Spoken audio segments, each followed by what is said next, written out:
2 பேரும் இணைந்து அழகா ஆட்சி அமைக்க முடியுன்ற ஒரு வாய்ப்பு இருக்கும்போது அதை ஏன் பயன்படுத்த மாட்டாங்க? எடப்பாடி கன்சிடர் பண்ணுவார். கண்டிப்பா வேற ஆப்ஷன் என்ன இருக்குன்னு கேட்கிறேன். வேற வழி எங்க இருக்கு? விஜய் அந்த சிக்னலை கொடுக்குறாரா?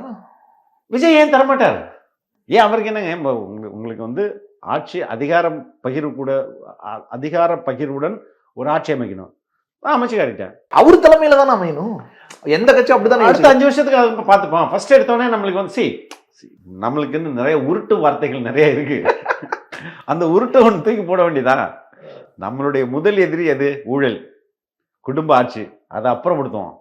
அதை அப்புறம் பண்ணிட்டு நம்ம சரி பண்ணிப்போம். வாங்க, கன்வின்சிங்கான ஆர்குமெண்ட் வச்சா மக்கள் அதை வந்து ஏற்றுப்பாங்க. நான் சொல்றதை நீங்க கேளுங்க. இப்போதைக்கு நம்ம இப்படி தான் போய் ஆகணும். எதிரியை வீழ்த்துவதற்கு சூழ்ச்சியும் ஸ்ட்ராட்டஜியும் ரொம்ப முக்கியம். இதுதான் இன்னைக்கு ஸ்ட்ராட்டஜி. அடுத்த தேர்தலில் நம்ம தனியாக ஆட்சி அமைப்போம் அப்படின்ற ஒரு முழக்கத்தை வைக்கிறதுக்கு வாய்ப்புகள் நிறையா இருக்குல்ல. ஏன் அது முடியாது? அரசியலில் நிரந்தர எதிரியும் கிடையாது, நிரந்தர நண்பனும் கிடையாது, யாருக்கும் லாயல் கிடையாது. எல்லாருமே டெஸ்பரேட். எல்லாருக்குமே அந்த பவர் வேணும். அந்த பவரை அனுபவிச்சவங்க அந்த பவர் இல்லாமல் இருக்கிறது அவங்களால முடியாது.